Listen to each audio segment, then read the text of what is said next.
नमस्कार, मैं रूपनारायण संजय और आज इस प्राकृतिक परिवेश के सौंदर्य को देखने के लिए श्रावण मास में भ्रमण पर निकले हैं, जहाँ पर पूरा हरियाली से आप जो प्राकृतिक सुंदरता देख रहे हो, एक अद्भुत नज़ारा यहाँ पर देखने को मिलता है। तो आज मैं आपके लिए एक जल संरक्षण, जल की शुद्धता के विषय में चर्चा के लिए, साक्षात्कार के लिए मैं आपको मिलाने जा रहा हूँ। हमारे केमिस्ट्री के बहुत ही अनुभवी प्रयोगवादी कवि, जिन्होंने जल के विषय में जाने कितने प्रयोग यहाँ पर किए हुए हैं। तो मैं बुलाना चाहूँगा अरविंद मेहता सर को कि अरविंद मेहता सर, आप दर्शकों को बताएं कि जल, कितने प्रकार का जल हमारे पास होता है और कौन सा जल पीने योग्य होता है। जैसे जल की बात करते हैं तो जल के विषय में मेरे का अपना एक ही कॉन्सेप्ट है कि जल ही जीवन है और जल के बिना कुछ भी नहीं है। हम जल की बात करते हैं तो जल हम पीते हैं तो हमारे घर का पानी होता है, जिसको हम टैप वाटर के नाम से भी जानते हैं। दूसरा बिसलेरी का पीते हैं लोग, ठीक है ना। कुछ लोग गंगा जल को भी पीते हैं। गंगा जल हमारे लिए पॉसिबल नहीं है कि राजस्थान में ले आएँ हम, तो वैसी प्रॉपर्टी हम जल की बनाएँ, ठीक है ना, जिससे कि हमारी घर के अंदर हम अच्छा पानी यूज़ कर पाएँ, जो किसी न किसी तरह से हमें बीमार होने से बचाए। तो तो सर, मेरा प्रश्न आपसे ये भी है कि अपने बॉडी के लिए कितना, कौन सा जल और कितने पीएच मान का जल होना उपयोगी है? देखिए सर, ईश्वर ने अपनी बॉडी को एल्कलाइन बनाया है। हमारी बॉडी का जो ब्लड है उसके अंदर जो पीएच होती है 7.45 से लेकर के 7.48 तक होती है और लगभग 7.5 के नीचे होती है। तो तो अभी सर मैं आपसे ये प्रश्न करना चाहता हूँ कि 7 के लगभग पीएच मान वाला जो जल है वह किस में पाया जाता है? नदी में, तालाब में, कुएँ में, बावड़ी में, और या फिर जो अपन बोरिंग का पानी है? जल की पीएच की बात करें तो बहता हुआ जो पानी है ना, वो हमारा एल्कलाइन प्रॉपर्टी का होता है, बेसिक नेचर का होता है, जो कहीं न कहीं हमारी बॉडी के साथ मैच करता है। लेकिन जब हम नदी, तालाब, कुएँ का पानी आजकल यूज़ कर रहे हैं, हम जानते हैं आजकल किसान किस पेस्टिसाइड यूज़ करते हैं। पेस्टिसाइड हमारे ज़मीन में आते तो हैं लेकिन ख़त्म नहीं हो पाते हैं। वो कहीं न कहीं जल के थ्रू नदी में अवशोषित हो जाते हैं, नीचे चले जाते हैं ग्राउंड वाटर में। उसी के साथ ट्यूबवेल के साथ वो पानी वापस हमारे घरों तक आता है।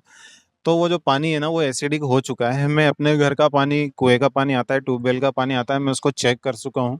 वो जो पानी है वो एसिडिक हो चुका है। उसकी जो पीएच है वो 7 से कम आती है। तो कहीं न कहीं हमारी बॉडी के अंदर जो एसिडोसिस प्रोड्यूस होता है, इस वज़ह से हमारे घरों में बीमारियाँ बनती हैं। सर, जल से कौन-कौन सी बीमारियाँ होने के चांसेस ज़्यादा होते हैं? जल शुद्ध पियोगे तो बीमारियाँ ठीक करता है, गंदा पियोगे तो बीमारियाँ प्रोड्यूस करेगा बॉडी के अंदर।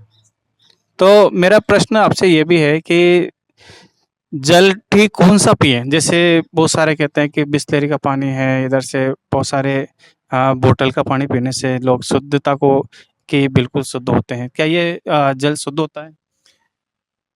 लोग ऐसा मानते हैं कि हम बिसलेरी का जो पानी पी रहे हैं वो बहुत शुद्ध है, क्योंकि वो पैकेज्ड आ रहा है, फ़िल्टर होके आ रहा है, उसका टीडीएस कम है, व्हाटएवर बहुत सारी चीज़ें हमारे अंदर जो है ना, वो एक अंधविश्वास में चल रही, क्योंकि एडवर्टाइज़मेंट ऐसा हो रहा है उनका। हम पानी पीते हैं मिनरल वाटर, बिसलेरी का पानी पीते हैं। मैंने बिसलेरी की पीएच चेक करी है, वो 6.5 पीएच का पानी है। मैंने किल्ले की पानी की बोतल का पीएच चेक किया, वो एसिडिक पानी है। रेल नीर का जो ट्रेन के अंदर पानी मिलता है, वो एसिडिक पानी है। ठीक है ना? हम अपने घरों का पानी जब स्टोर करके रखते हैं, वो पानी रखा-रखा एसिडिक हो जाता है। तो हम किस पानी को पीने लायक समझें, आप खुद सोच सकते हैं। जो पानी है हमारे लिए नेचुरल वाटर, अगर आप पानी बरसता हुआ पानी है, बरसात हो रही है, हेवी रेन हो रही है, उस पानी को आप चेक करिए। उस पानी को आप स्टोर करके थोड़ा-सा चेक करके देखें, उसकी पीएच इंडिकेटर डाल कर के देखें, आपको पता चलेगा कि जो नेचर ने, प्रकृति ने हमें जो पानी दिया है, वो एल्कलाइन दिया है, हमारी बॉडी को एल्कलाइन बनाया है। हम पानी ज़मीन पे आने के बाद एसिडिक बना देते हैं उसको, उस पानी को हम पी रहे हैं, ठीक है ना? और कहीं न कहीं हद किसी न किसी हद तक ये जो पानी है वो हमारी बीमारियों की शुरुआत का कारण भी है। सर, दर्शकों का एक प्रश्न और है कि आज के 50 साल पहले चलें अपन, जो बीहड़ के पानी, नदी, जलकूप, जो भी पानी मिलता था लोग उसको पीते थे और 100 उम्र 100 के पार होती थी। तो आज इसमें ऐसा कौन-सा बदलाव आया ताकि जल भी हमारे लिए एक दूषित बना हुआ है? बदलाव यही आया है जहाँ-जहाँ इंसान पहुँचा है ना, वहाँ का पानी दूषित हो गया है। कश्मीर गए थे हम पिछले साल। हमने सोचा यहाँ से भी पानी ले चलते हैं, तो पता चला घर पे आकर के वो पानी देखा तो वो भी एसिडिक निकला। तो इंसान जहाँ पहुँच रहा है ना, वो प्रकृति को नुकसान पहुँचा रहा है। हमें प्रकृति को बचाना है, प्रकृति को किस तरह से बचा सकते हैं, गंदगी ना करें, प्लास्टिक, पॉलीथीन, पानी की जो बोतल है हम उसको ऐसे ही फेंक देते हैं, वो कहीं न कहीं अटक जाती है तो रिजर्वॉयर के अंदर। सर एक प्रश्न और है कि किस तरह का पानी मनुष्य अभी पिए? जैसे अभी बहुत सारे घरों में आरओ लगा हुआ है, बहुत सारों में कैंगन वाटर लगा हुआ है। किस तरह का पानी पिए ताकि मानव का जो स्वास्थ्य है वो अच्छा रहे? पानी का जो टीडीएस है वो 50 से 150 के 50 से 150 के बीच में होना चाहिए, जिसको आइडियल माना गया है डब्ल्यूएचओ के थ्रू। तो वो पानी हमारे लिए बॉडी के लिए सबसे अच्छा माना जाता है, लेकिन हम 200-250 टीडीएस तक का पानी भी पी सकते हैं, क्योंकि उसके अलावा हमारे पास कोई चारा नहीं है।